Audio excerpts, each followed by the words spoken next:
शेष ओभर विजय पर 17 रन दरकार थिला। तेबे 3 बॉल 9 रन दे भारत हाथों मैच छड़ाई नेबार द्वार पाखरे पहुंची आयरलैंड।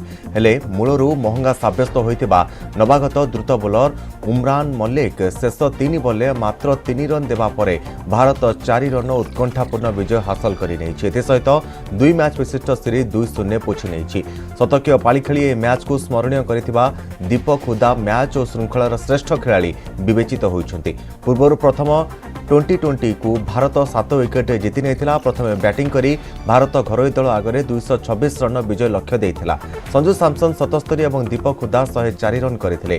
संजू सैमसन तांको प्रथम अंतर्जातीय टी20 अर्धशतक हासिल करिथा बेले हुदा निज प्रथम अर्धशतक को शतक रूपांतरित करी भारतीय प्रशंसकों मुहरे हस फुटाइथिले। सेपरि अंतर्जातीय टी20 रे शतक अर्जन करिबारे चतुर्थ भारतीय होइथिले।